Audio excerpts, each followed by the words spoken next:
Bienvenidos a esta segunda parte de la temática de interfaces, ¿sí? Hoy vamos a ver un concepto más formal de las interfaces. Ahora vamos a ver que también las interfaces pueden ser utilizadas para disminuir el acoplamiento entre clases, ¿sí? El acoplamiento es una medida que indica cuán conectadas están dos módulos de un software. Si nosotros creamos aplicaciones software, ¿sí? El acoplamiento nos va a indicar cuán conectadas están esos módulos, que puede ser muy conectados o puede ser relativamente desconectados, ¿sí?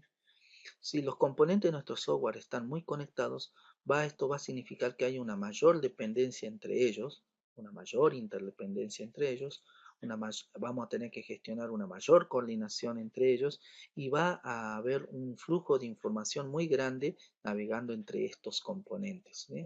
En cambio, si la medida de acoplamiento de nuestra aplicación da que es baja, esto va a significar que nuestros componentes están baja interdependencia, ¿sí? Va a haber una menor coordinación que gestionar entre ellos y el flujo de información también va a disminuir. Entonces, esto es lo deseado cuando nosotros creamos aplicaciones software, ¿sí? También tenemos que tener en cuenta que el desacoplamiento total es imposible de llevar a cabo. Sin embargo, nosotros podemos utilizar técnicas para que el acoplamiento disminuya y entonces podamos facilitar el mantenimiento, aumentar la reutilización de componentes, evitar la propagación de errores y reducir los efectos que nosotros podamos provocar cuando cambiamos un módulo y cómo este afecta a los otros, ¿sí? También tenemos que tener en cuenta que cuando nosotros programamos bajo el paradigma orientado a objetos, el bajo acoplamiento es algo que implícitamente se aplica, porque los módulos están suscritos directamente a las clases y nosotros, en base a las clases que creamos, definimos los métodos. Entonces, los objetos de la clase, para comunicar y pedir un servicio a otros objetos, debe enviarle un mensaje. Esto lo vimos que es el concepto de protocolo de mensajes.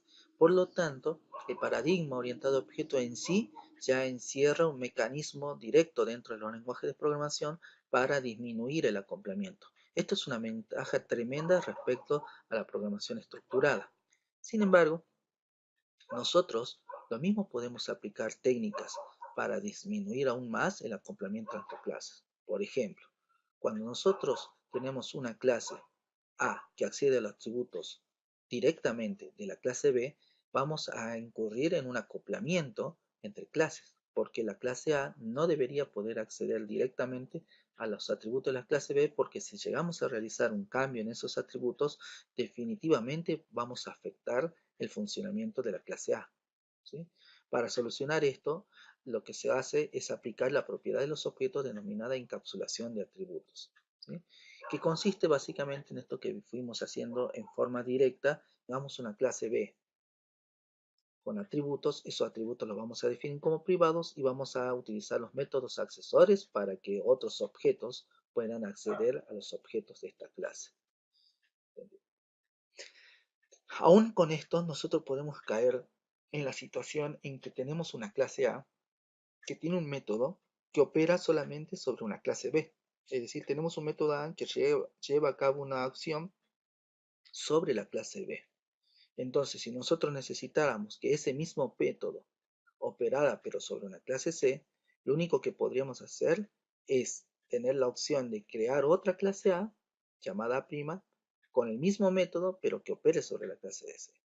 Otra opción sería crear en la misma clase A un método, una copia del método para que opere sobre la clase C. Nosotros vamos a tener que utilizar una mejor solución, que va a ser utilizar una interfaz A entre las clases B y C. Veamos esto con un ejemplo. Supongamos que tenemos tres clases que representan a una videograbadora, a un dispositivo de riego y a un dispositivo de calefacción. Las tres clases tienen métodos para encender y apagar el dispositivo en sí. Y nosotros queremos crear una clase timer, ¿sí?, que posea un método para programar el encendido y apagado de cualquiera de estos dispositivos, ¿sí? Tendríamos, sin interfaces, nosotros tendríamos que crear un método para que se pueda programar el encendido y apagado de la videograbadora, un método para programar el encendido y apagado del dispositivo de riego y un método para programar el encendido y apagado de la calefacción, ¿sí? O la calefacción, ¿sí? Que podría tener su método void encender, ¿sí? Y el método public void apagar, ¿sí?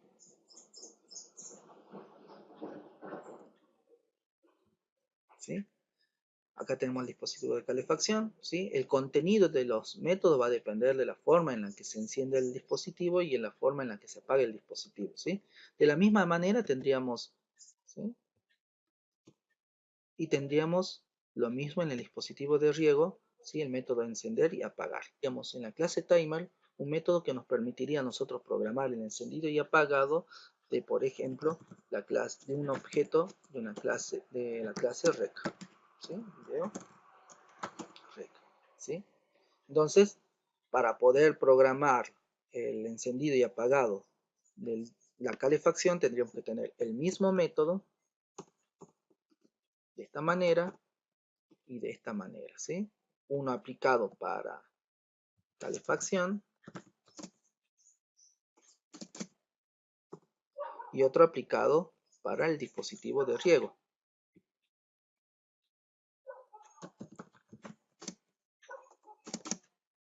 ¿sí? ¿Vamos? Entonces, esta es una opción para poder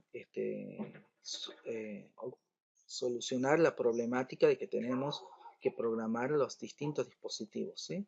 Es una opción válida, ¿sí? Esto se llama sobrecarga de métodos. Sin embargo, si nosotros sabemos que la cantidad de objetos que vamos a tener que programar va a aumentar, nosotros vamos a tener que hacer un fuerte mantenimiento, ¿sí? De la clase timer, ¿sí? Es decir, cada vez que nosotros agreguemos un nuevo dispositivo, ¿sí? Cada vez que nosotros agreguemos un nuevo dispositivo que queramos controlar la programación del encendido y el apagado, lo vamos a tener que agregar a la clase timer y vamos a tener entonces que controlar, hacer un mayor esfuerzo en el mantenimiento, ¿sí?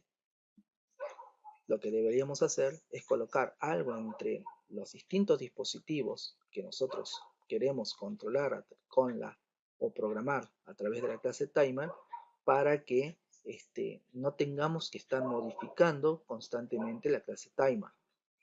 Esto es lo que logramos con una interfaz. Voy a crear una interfaz, ¿sí? Y yo la voy a llamar dispositivo programable, ¿sí? ¿Cómo? Una vez creada la interfaz, vamos a definir los métodos abstractos, ¿sí? Public void encender y public void apagar, ¿sí? Entonces, fíjense que lo que vamos a hacer es lo siguiente. Vamos a hacer que calefacción, ¿sí? Implemente dispositivo programable, ¿sí? Fíjense que en este caso, como ya los tenía los métodos, ¿sí? Simplemente le puedo agregar la notación de sobreescritura, sin afectar en sí al dispositivo calefacción. ¿Vamos? Lo mismo vamos a hacer con la videograbadora. Vamos a implementar dispositivo programable. Nuevamente vemos que videograbadora, ¿sí?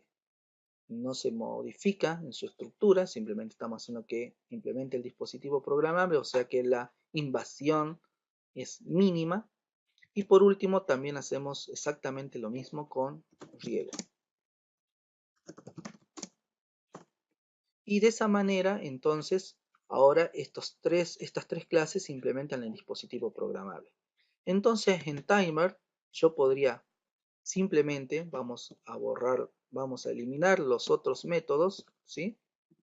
Están acá, y nosotros haríamos que la programación consista en utilizar ¿sí? La interfaz dispositivo programable. De esta manera, lo que estamos haciendo acá es que entre timer y las clases de los dispositivos colocamos la interfaz dispositivo programable, ¿sí? Vamos a ir a calefacción, ¿sí? Vamos a ir y vamos a colocar simplemente un mensaje que diga se enciende la calefacción, ¿sí? Y acá vamos a poner un mensaje que diga se enciende, se apaga la calefacción, ¿sí? Bien. Estos métodos simplemente me van a servir a mí para mostrar un mensaje que indique que se está encendiendo un objeto de la clase calefacción. Y lo que vamos a hacer entonces es crear un objeto timer, new timer, ¿estamos? ¿Sí? Y voy a decir así que en algún momento yo tengo que elegir cuál es el dispositivo programable que quiero encender. Por ejemplo, quiero encender la calefacción, ¿sí?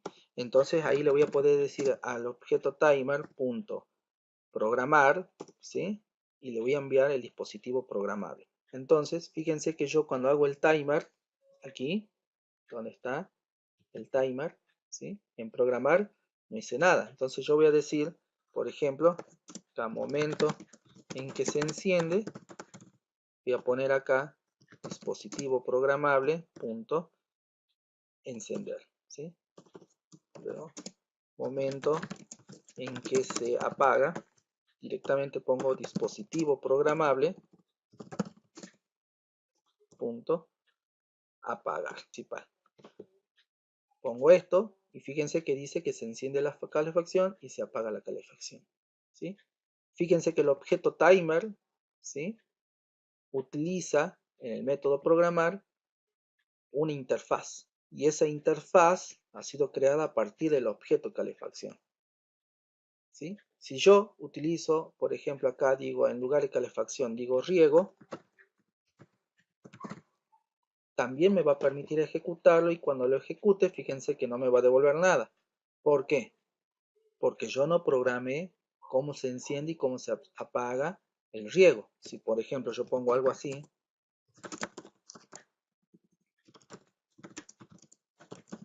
dispositivo de riego, y acá pongo se apaga el dispositivo de riego, ¿sí? Fíjense que cuando lo ejecute entonces, como ahora estoy utilizando el dispositivo de riego, ¿sí? Me va a aparecer el mensaje, ¿sí?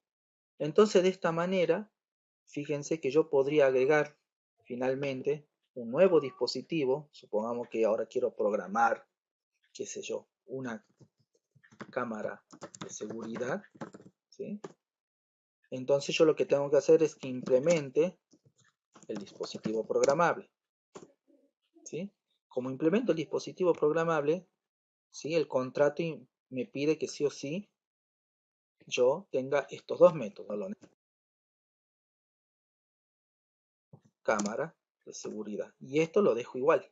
Fíjense que lo ejecuto y entonces ahora lo utiliza de esta manera, ¿sí? De esa manera nosotros hacemos que la interfase, ¿sí? Nos establezca un bajo acoplamiento entre, en este caso, entre el objeto timer, ¿sí? Y las clases, ¿sí? De los dispositivos, ¿sí? Colocando en el medio una interfaz. Bueno, ahora teniendo en cuenta esta definición, podemos terminar diciendo que la interfase no son clases. ¿Se acuerdan que en el primer video dijimos que serían clases? ¿Sí? No, no son clases, ¿sí? Desde el punto de vista del lenguaje, son una especie de clase, pero desde el punto de vista de lo conceptual, en lo formal, no son clases. Las interfaces van a ser definidas por el uso que le dan, ¿sí? O permiten realizar contratos entre clases o permiten minimizar el acoplamiento entre clases, ¿sí? Bien, así de esta manera entonces terminamos todo lo referido a interfaz.